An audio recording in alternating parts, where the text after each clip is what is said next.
देखिए दोस्तों, आज हम बात करेंगे वेटनरी सर्जरी के क्वेश्चन आंसरों के बारे में। और आज के अपने टॉपिक रहेंगे सूचर मटेरियल एवं सूचर पैटर्न। अब इन टॉपिक से जो भी क्वेश्चन आंसर बनते हैं उन सभी को इसी वीडियो में कंप्लीट करेंगे। तो देखिए, इसमें पहला क्वेश्चन है, आँख की सर्जरी में काम में ली जाने वाली सूचर सामग्री है। तो बताइए, आँखों की सर्जरी में कौन सा सूचर मटेरियल काम में लेते हैं? कोलाजन लेते हैं या कैटगट लेते हैं या कंगारू टेंडन लेते हैं या फेशियल आटा लेते हैं? तो बिल्कुल सही है, इसका राइट आंसर क्या हो जाएगा? कोलाजन हो जाएगा। ठीक है। देखिए, दूसरा क्वेश्चन है, अफसोस से सूचर सामग्री है। तो ये पूछ रहा है कि एब्जॉर्बेबल सूचर मटेरियल कौन कौन से हैं। तो देखिए, कैटगट भी एब्जॉर्बेबल सूचर मटेरियल है और कार्गल मेम्ब्रेन भी और कोलाजन भी। तो इसका राइट आंसर क्या हो जाएगा? राइट आंसर हो जाएगा उपरोक्त सभी। ठीक है, ये सभी कैसे हैं? एब्जॉर्बेबल सूचर मटेरियल हैं। तो देखिए, तीसरा क्वेश्चन है, अन्य अवशोष से यानी कि नॉन एब्जॉर्बेबल सूचर सामग्री है। तो नाइलॉन, कॉटन और स्टेनलेस स्टील वायर। तो देखिए, ये जितने भी हैं ये सभी कैसे हैं? नॉन एब्जॉर्बेबल सूचर मटेरियल हैं। तो आंसर हो जाएगा अपना उपरोक्त सभी। ठीक है। देखिए, चौथा क्वेश्चन है, कैटगट सूचर सामग्री मुख्यतः किस जानवर से प्राप्त होती है? तो देखिए, जब बात आ जाती है मुख्यतः, ठीक है, तो मुख्यतः किससे प्राप्त होती है? तो ये भेड़ से प्राप्त होती है और भेड़ की छोटी आंत की सब मुकोजा परत से प्राप्त होती है। ठीक है, तो ये भी आपको ध्यान में रखना है। राइट आंसर क्या हो जाएगा? अपना भेड़ हो जाएगा। देखिए, पांचवा क्वेश्चन है, कैटगट का स्रोत है, यानी कि स्रोत का मतलब है जो कैटगट होती है वो कहाँ से प्राप्त की जाती है? तो ये भेड़ की छोटी आंत की सिरोसा परत से, भेड़ की छोटी आंत की सब मुकोजा परत से। तो आंसर क्या हो जाएगा? अपना बी हो जाएगा। ठीक है। देखिए, छठवां क्वेश्चन है, सबसे मजबूत सूचर सामग्री है। तो सबसे मजबूत कौन सी हो जाएगी? बताइए। देखिए, कैटगट होती है वो तो सबसे ज़्यादा काम में आने वाली सूचर सामग्री है। ठीक है, नायलॉन है नहीं है, तो इसका आंसर हो जाएगा स्टेनलेस स्टील वायर। ठीक है, ये सबसे मजबूत और नॉन एब्जॉर्बेबल सूचर मटेरियल है, यह भी आपको ध्यान में रखना है। तो देखिए, सातवां क्वेश्चन है, कारगिल मेम्ब्रेन सूचर सामग्री का स्रोत है। तो कारगिल मेम्ब्रेन होती है वो कहाँ से प्राप्त होती है? तो वो प्राप्त होती है जो बोबान होते हैं ना, उनकी सीकम से प्राप्त होती है। ठीक है, और बोबान में आप जानते हैं कौन कौन से आते हैं? गाय, भैंस, भेड़, बकरी। ठीक है, तो उनकी सीकम से प्राप्त होती है। देखिए, आठवां क्वेश्चन है, सबसे ज़्यादा उपयोग में ली जाने वाली अवशोष सूचर सामग्री, यानी कि ये पूछ रहा है कि सबसे ज़्यादा काम में ली जाने वाली एब्जॉर्बेबल सूचर मटेरियल, तो वो कौन सी काम में लेते हैं? कैटगट काम में लेते हैं। ठीक है, और ये आपको पता है कैटगट कहाँ से प्राप्त होती है? भेड़ की छोटी आंत की समूह को सब प्राप्त होती है। ठीक है, तो आंसर अपना डी हो जाएगा।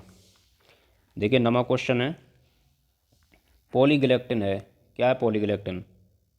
पॉलीग्लैक्टिन है अवशोष सूचर सामग्री, यानी कि एब्जॉर्बेबल सूचर मटेरियल है। और कैसा है ये सिंथेटिक है। क्या है ये? सिंथेटिक है, ना कि नेचुरल। ठीक है, तो आंसर अपना ए हो जाएगा। देखिए, 10वां क्वेश्चन है, वीटाफिल। वीटाफिल क्या है? अवशोष सूचर सामग्री या अनअवशोष सूचर सामग्री या दोनों? तो इसका सही आंसर जाएगा अन्य अवशोष सूचर सामग्री, यानी कि नॉन एब्जॉर्बेबल सूचर मटेरियल। ठीक है, ये भी क्या? सिंथेटिक है। देखिए, 11वां क्वेश्चन है, कोलाजन सूचर सामग्री का स्रोत है। तो कोलाजन होती है वो किससे प्राप्त होती है? हाँ, तो ये बोवाइन के जो फ्लेक्सर टेंडन होता है ना, उससे प्राप्त होती है। ठीक है।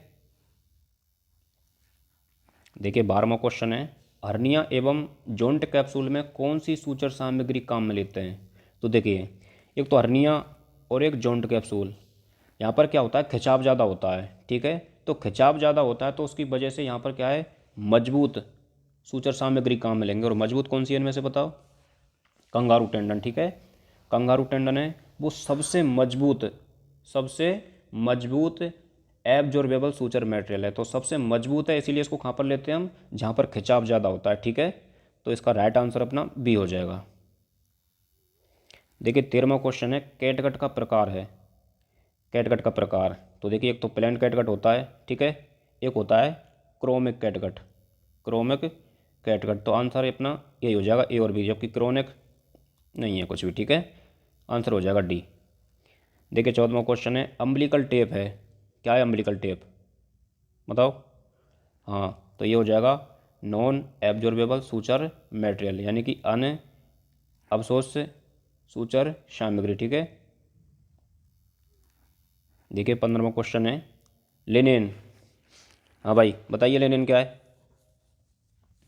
ये भी हो जाएगा नॉन एब्जॉर्बेबल सूचर मटेरियल, ठीक है। ये सभी कैसे हैं, सिंथेटिक हैं ये, यानी कि इनको लैब में तैयार किया गया है, ये किसी जानवर से प्राप्त नहीं होती, ठीक है। जैसे वो होती हैं कैटगट हो गया, कंगारू टेंडन हो गया, ये क्या सिंथेटिक हैं, इनको लैब में तैयार किया गया है। तो देखिए 16वां क्वेश्चन है सबसे ज़्यादा उपयोग में ली जाने वाली अनअवशोष्य सूचर सामग्री, सबसे ज़्यादा काम में ली जाने वाली, तो जो सिल्क होती है ना, सिल्क को सबसे ज़्यादा काम में लेते हैं, ठीक है, सूचर लगाने के लिए।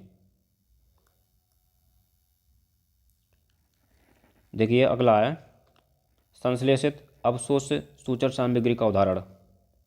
देखिए पहले आप समझ लीजिए कि एक तो एब्जॉर्बेबल और नॉन एब्जॉर्बेबल क्या होती है। देखिए एब्जॉर्बेबल सूचर मेटल वे होती हैं जो शरीर के आंतरिक अंगों में लगाई जाती हैं और लगाने के बाद इनको हटाना नहीं पड़ता या काटना नहीं पड़ता, स्वतः ही अवशोषित हो जाती हैं। और एक होती है नॉन एब्जॉर्बेबल सूचर मटेरियल, जिनको हम बाहरी सतह पर काम लेते हैं, बाह्य त्वचा पर काम लेते हैं, और जब घाव ठीक हो जाता है तो उनको क्या है, हटाना पड़ता है, काटना पड़ता है, ठीक है। ये अंतर होता है इनमें। तो ये क्वेश्चन कह रहा है कि सिंथेटिक एब्जॉर्बेबल सूचर सामग्री का उदाहरण, तो बताइए। तो देखिए इसका सही आंसर हो जाएगा, क्या हो जाएगा बताओ। यानी कि एक तो पॉलीग्लाइकोलिक एसिड और पॉलीग्लैक्टिन, ठीक है। ये दोनों कैसे हैं, संश्लेषित अवशोष्य सूचर सामग्री का उदाहरण। तो आंसर जाएगा अपना डी, यानी कि दोनों हो जाएंगे इसमें, ठीक है। देखिए 18वां क्वेश्चन है अनअवशोष्य सूचर सामग्री का उदाहरण है। देखिए दोस्तों याद रखना है कि ये क्वेश्चन इसमें से जरूर आना है, ठीक है, तो अच्छे से याद करना है इसको। तो 18वें का आंसर हो जाएगा डी, यानी कि नाइलॉन, बीटाफिल और घोड़े के बाल, ठीक है। ये सभी किसके उदाहरण हैं, नॉन एब्जॉर्बेबल सूचर मेटल है, ठीक है। तो आंसर जाएगा अपना डी, उपरोक्त सभी। देखिए 19वां क्वेश्चन देख लेते हैं कैटगट के अवशोषण के समय को बढ़ाने वाला रसायन, क्या काम लेते हैं उसमें। देखिए एक तो होता है प्लेन कैटगट, ठीक है। जब प्लेन कैटगट को हम क्रोमिक एसिड में डाल देते हैं, ठीक है, क्रोमिक एसिड से उपचारित कर देते हैं, तब उसको बोलते हैं हम क्रोमिक कैटगट। तो जो केमिकल काम लेते हैं वो लेते हैं हम क्रोमिक एसिड, ध्यान रखना है। तो राइट आंसर अपना सी हो जाएगा। देखिए 20वां क्वेश्चन है कि सर्वाधिक काम में ली जाने वाली कैटगट, सर्वाधिक काम में ली जाने वाली कैटगट, तो वो लेते हैं टाइप सी। कौन सी लेते हैं, टाइप सी लेते हैं, और उसको बोलते हैं मीडियम क्रोमिक। तो इसका जो अवशोषण का समय होता है ना, वो होता है 20 दिन। 20 दिन में क्या होती है, एब्जॉर्ब होती है, और 20 दिन में तो ठीक हो जाता है घाव, ठीक है। तो इसीलिए ये सबसे अच्छी होती है और सबसे ज़्यादा काम में ली जाती है। देखिए अगला क्वेश्चन है रेक्टल प्रोलैप्स के समय गुदा के मुंह को सकरा करने के लिए कौन सा सूचर पैटर्न काम लेते हैं। रेक्टल प्रोलैप्स के समय, बताइए। हाँ तो इसका आंसर जाएगा पर्स स्ट्रिंग, ठीक है।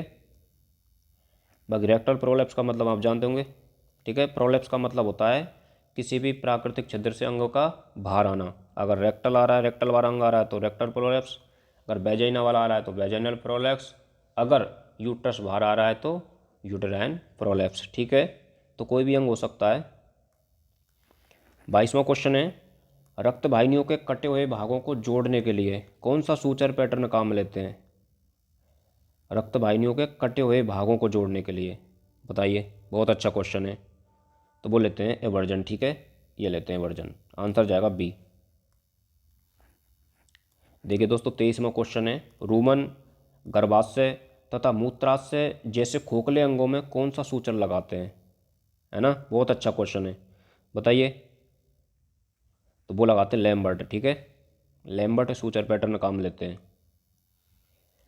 देखिए 24वां क्वेश्चन है शरीर के गतिशील अंगों, गतिशील अंगों में जैसे आईलिड में कौन सा सूचर पैटर्न काम लेते हैं। तो कौन से लगाते हैं, पिन सूचर लगाते हैं। कौन से लगाते हैं, पिन सूचर लगाते हैं, ठीक है। देखिए 25वां क्वेश्चन अपोजिशन सूचर प्रकार है। अपोजिशन सूचर का प्रकार कौन सा हो जाएगा, ये हो जाएगा एक तो सिंपल कंटिन्यूअस, एक सिंपल इंटरप्टेड और एक फिन सूचर। ये सभी किसके उदाहरण है, अपोजिशन सूचर के उदाहरण है। तो आंसर अपना डी हो जाएगा, ठीक है। देखिए 26वां क्वेश्चन है मीडियम क्रोमिक कैटगट कितने दिनों में अवशोषित हो जाता है। तो ये तो मैंने बताया आपको कि जो मीडियम क्रोमिक कैटगट होता है ना, इसको बोलते हैं टाइप सी। क्या बोलते हैं? टाइप सी बोलते हैं। तो इसके अवशोषण का समय होता है 20 दिन, ठीक है, 20 दिन होता है। एक होता है प्लेन कैटगट, प्लेन कैटगट के अवशोषण का समय होता है 10 दिन, ठीक है। प्लेन कैटगट के अवशोषण का समय कितना होता है? 10 दिन होता है। और एक होता है क्रोमिक, ठीक है, उसके अवशोषण का समय ज़्यादा होता है। और एक होता है एक्स्ट्रा क्रोमिक, उसका 40 दिन होता है। ये हम आगे बात करेंगे। देखिए 27वां क्वेश्चन है कंगारू टेंडन सूचर सामग्री प्राप्त होती है। तो ये तो आपको पता है कि कंगारू टेंडन है वो कहाँ से प्राप्त होगी? अरे कंगारू से प्राप्त होगी, है ना। तो ये कहाँ से प्राप्त होती है? कंगारू की पूंछ के टेंडन से प्राप्त होती है, ये ध्यान रखना, ठीक है। कंगारू में भी कहाँ से प्राप्त होती है? पूंछ के टेंडन से प्राप्त होती है। जो छोटे कंगारू होते हैं ना, उनको काम में लेते हैं इसमें, ठीक है। तो आंसर अपना बी हो जाएगा। देखिए 28वां क्वेश्चन है अनअपशोष से सूचर सामग्री नहीं है, यानी कि नॉन एब्जॉर्बेबल सीबम पदार्थ नहीं है। तो बताइए आंसर क्या होगा इसका? यानी कि हॉर्स हेयर, अम्बिलिकल टेप या बीटा पिल। ये जो सभी है ना, ये कैसे नॉन एब्जॉर्बेबल है, जबकि कोलेजन, कोलेजन कैसा है? एब्जॉर्बेबल सूचर मेटल है। तो आंसर अपना डी हो जाएगा, ठीक है। देखिए 29वां क्वेश्चन है लीनन प्राप्त होता है। तो लीनन किससे प्राप्त होता है? गाय की छोटी आंत से प्राप्त होता है या भीड़ की छोटी आंत से या रेशम के कीड़े से? तो इनमें से कोई भी नहीं होगा। इसका आंसर जाएगा ये जो अच्छी गुणवत्ता की जो कॉटन होती है ना, कपास होती है, उससे प्राप्त होता है, ठीक है। तो आंसर जाएगा अपना बी। देखिए अगला क्वेश्चन है umbilical tape, umbilical tape sebum प्राप्त होता है। तो किससे प्राप्त होता है? ये प्राप्त होता है कपास से, ठीक है। देखिए अगला क्वेश्चन है 31वां अवशोष से सीबम पदार्थ नहीं है, यानी ये पूछ रहा है कि इनमें से कौन सा पदार्थ है, कौन सा सूचर मेटेरियल है जो एब्जॉर्बेबल नहीं है। तो देखिए कैटगट एब्जॉर्बेबल है ना। पॉलीग्लेक्टिन भी एब्जॉर्बेबल है। और कारगिल मेम्ब्रेन ये भी एब्जॉर्बेबल सूचर मेटेरियल है। तो आंसर क्या हो जाएगा? आंसर हो जाएगा डी, पॉलीप्रोपाइलिन, ठीक है। देखिए 32वां क्वेश्चन है हर्निया के उपचार में कौन सा सूचर पैटर्न लगाते हैं। तो हर्निया के उपचार में लगाते हैं हम ओवरलैपिंग सूचर पैटर्न, ठीक है। हर्निया के उपचार में क्या लेते हैं? Overlapping suture pattern.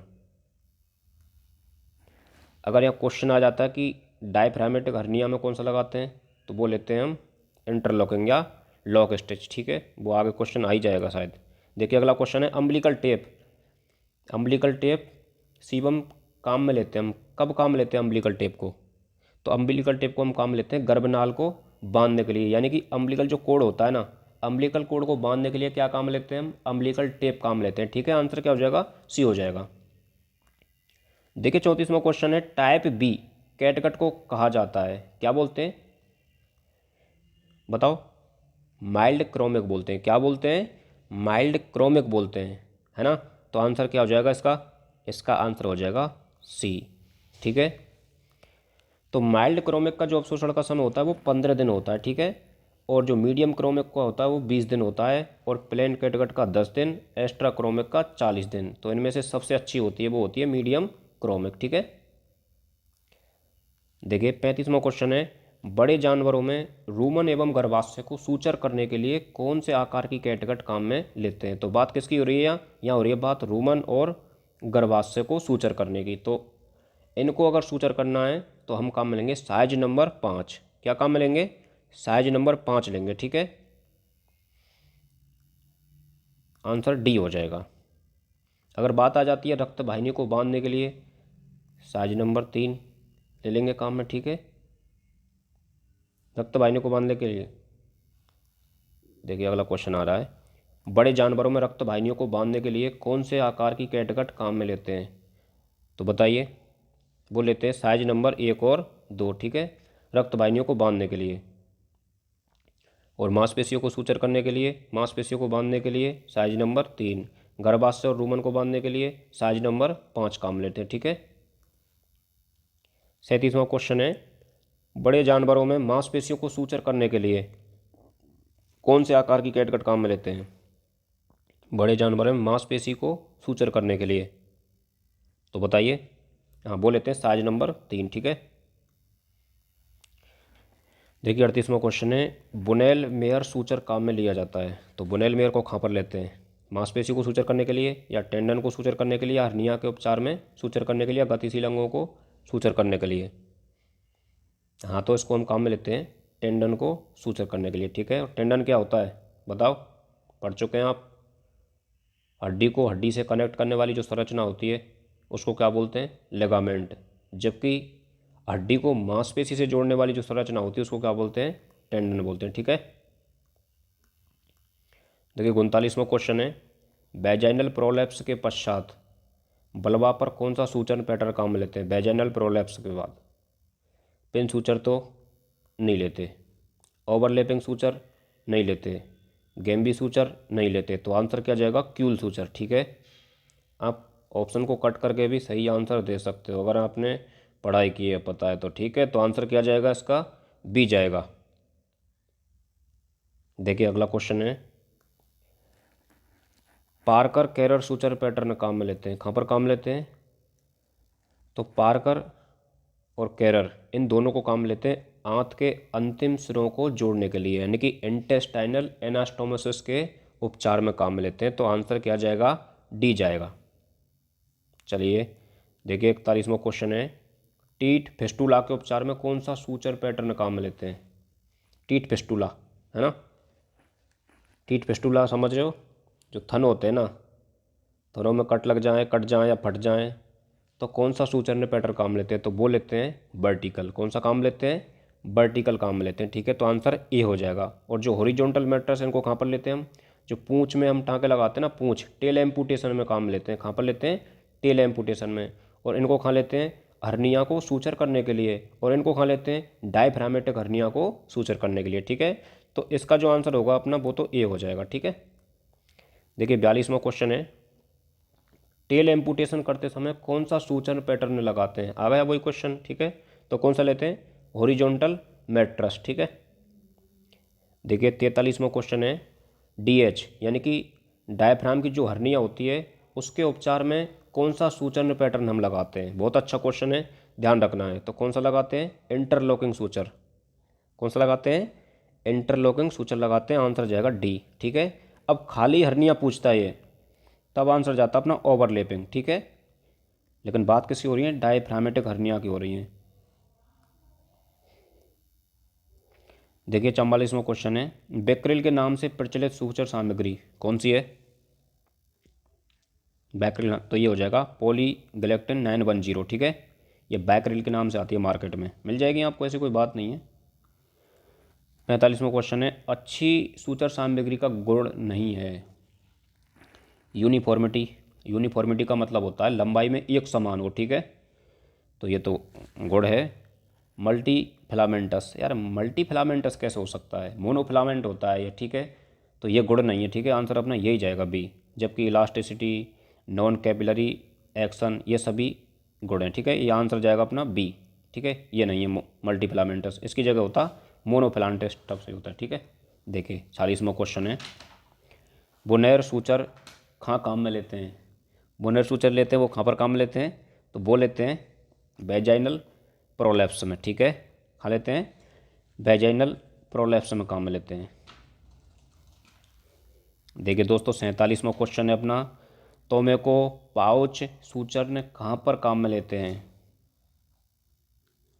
तो मेरे को पाउच सूचर ने कहाँ पर काम लेते हैं? बहुत अच्छा क्वेश्चन है, ठीक है। तो ये लेते हैं रेक्टल प्रोलैप्स के उपचार में, रेक्टल प्रोलैप्स में काम लेते हैं, ठीक है। देखिए देखिए 48वां क्वेश्चन है, पीडीएस सूचर सामग्री है। पीडीएस सूचर सामग्री है तो कौन सी है बताओ? अरे पीडीएस किसको बोलते हैं? पॉली डाइऑक्सिनोन को बोलते हैं, ठीक है। आंसर सी हो जाएगा। अगला क्वेश्चन है, कैसलेक ऑपरेशन किसके उपचार में किया जाता है? कैसलेक ऑपरेशन बताओ। नहीं बता पाओगे इसको तो आप बताओ। हाँ, इसका आंसर हो जाएगा घोड़ी में न्यूमो बेजाइना, यानी कि बेजाइनल बैंड सकलिंग के उपचार में काम में लिया जाता है। किसको? कैसलेक ऑपरेशन को, ठीक है। ध्यान रखना, अच्छा क्वेश्चन है। देखिए दोस्तों अपना क्वेश्चन है 50वां और बहुत अच्छा क्वेश्चन है, ठीक है, इसकी तो कोई कीमत ही नहीं है। तो आंसर बताना है इसका, जेप्स ऑपरेशन। जेप्स ऑपरेशन किसके उपचार में काम में लेते हैं, बताइए। देखिए जेप्स ऑपरेशन हम काम लेते हैं ऊटाइटिस एक्सटर्ना, और ऊटाइटिस एक्सटर्ना का मतलब देखिए ऊटाइटिस क्या होता है, ऊटाइटिस का मतलब होता है कान में सूजन आना, ठीक है। एक्सटर्ना का मतलब यह है कि बाहरी कान में। एक होता है ऊटाइटिस इंटरना जो कि आंतरिक कान की बात होती है उसमें। यहाँ पर बात किसकी कर रहे हैं हम, ऊटाइटिस एक्सटर्ना यानी कि बाह्य कान में क्या है, कोई भी प्रॉब्लम है, कोई भी दिक्कत है, ठीक है, तो उसके उपचार में काम लेते हैं। और देखिए जेप्स ऑपरेशन देखने को मिलता है ना, कान से संबंधित है, ध्यान रखना है इसको, ठीक है। बहुत अच्छा क्वेश्चन है, आने लायक है बिल्कुल। आंसर क्या हो जाएगा इसका, सी हो जाएगा। 51वां क्वेश्चन है, बेस्ट ओवर प्लांट सूचर कहाँ पर काम में लेते हैं। ये फैक्ट्री के से नाम आ रहे हैं, ठीक है, आपने सुने ही नहीं होंगे। बेस्ट ओवर प्लांट सूचर, अरे प्लांट नहीं है रे ये, बेस्ट ओवर पंत सूचर कहाँ पर काम में लेते हैं बताओ। बिल्कुल सही है, कहाँ लेते हैं, हर्नियल रिंग को सूचर करने के लिए। देखो हर्निया होता है ना, हर्निया 3 चीज़ों से मिलकर बना होता है। एक तो उसमें हर्नियल सैक होता है, एक हर्नियल रिंग होती है, और एक हर्नियल कंटेंट होता है। तो इन चीज़ों से मिलकर बना होता है हर्निया, ठीक है। तो उसमें जो हर्नियल रिंग होती है ना, उसको सूचर करने के लिए काम में लेते हैं हम बेस्ट ओवर पेंट सूचर, ठीक है। आंसर अपना सी हो जाएगा। देखिए 52वां क्वेश्चन है, बीटा फिल है। क्या है बीटा फिल, जनरल एनेस्थेटिक बिल्कुल भी नहीं है यार। सूचर मटेरियल में हम जनरल एनेस्थेटिक क्यों पढ़ेंगे, ठीक है। सूचर मटेरियल है, क्या है, सूचर मटेरियल। तो आंसर क्या हो जाएगा, बी हो जाएगा, ठीक है। तो ये अपने 52 क्वेश्चन आंसर है। कुछ मिलान वाले हैं उनको भी देख लेते हैं, मिलान वाले भी देखेंगे। पहले 53वां क्वेश्चन देखते हैं। देखिए 53वां क्वेश्चन कहता है प्लेन कैटगट के बारे में सत्य कथन छांटना है आपको। ये 10 दिन में अवशोषित हो जाती है, बिल्कुल सही है। प्लेन कैटगट को जल्दी हील होने वाले ऊतकों में काम लेते हैं, बिल्कुल सही है। क्योंकि देखो 10 दिन इसका अवशोषण का समय है, तो जल्दी अगर हील नहीं होगा ना तो फिर काम नहीं चलेगा ना। अगला क्वेश्चन है, अगला है, इसे रक्त वाहिनी एवं पैराइटल पेरिटोनियम को सूचर करने का काम लेते हैं। नहीं, ये गलत है। रक्त वाहिनी और पैराइटल पेरिटोनियम को सूचर करने के काम में ले सकते हैं, है ना, ले सकते हैं क्या, बिल्कुल ले सकते हैं, ठीक है। क्योंकि कैटगट क्या है, शरीर के आंतरिक अंगों में काम लिया जाता है, तो इसको आसानी से ले सकते हैं। तो आंसर जाएगा इसका उपरोक्त सभी। देखिए 54वां क्वेश्चन है,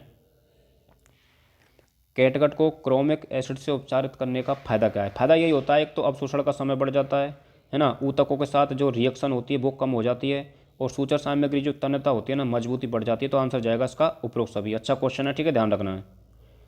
देखिए 55वां क्वेश्चन है, सर्जिकल ऑपरेशन के समय रक्तस्राव को रोकने के लिए रक्त वाहिनियों को बांधना क्या कहलाता है, लाइगेशन कहलाता है, ठीक है। बांधना क्या कहलाता है, लाइगेशन कहलाता है। और बांधने के लिए जो काम लेते हैं उसको बोलते हैं लाइगेट, ठीक है, लाइगेचर।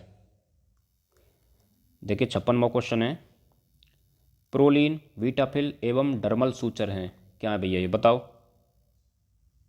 ये हो जाएंगे नॉन एब्जॉर्बेबल सूचर मटेरियल, ठीक है। आंसर बी हो जाएगा। अब देखिए मिलान वाले कुछ उनको देख लेते हैं, आपको मिलान करना है, करिए मिलान, कम से कम इनका तो कर ही दीजिए। तो देखिए कैटगट, कैटगट किससे प्राप्त होता है, तो कैटगट प्राप्त होता है भेड़ की छोटी आंत से प्राप्त होता है ना, ठीक है। और कार्गल मेम्ब्रेन, तो कार्गल मेम्ब्रेन प्राप्त होती है बोवाइन की सीकम से, ठीक है। तो ये हो जाएगा बोवाइन की सीकम से प्राप्त होती है, ठीक है। फेसियल आटा, फेसियल आटा किससे प्राप्त होगी बताओ। फेसियल आटा प्राप्त होगी बोवाइन की फेसिया से, और बोवाइन की थाई वाली फेसिया से, ठीक है। उसके बाद है कोलेजन, कोलाजन प्राप्त होता है, वो किससे प्राप्त होता है, कोलाजन प्राप्त होता है बोवाइन फ्लेक्सर टेंडन से, ठीक है। बचा क्या, कंगारू टेंडन, कंगारू टेंडन किससे प्राप्त होता है, तो कंगारू की पूंछ के टेंडन से प्राप्त होता है, ठीक है। अब देख लेना इनको।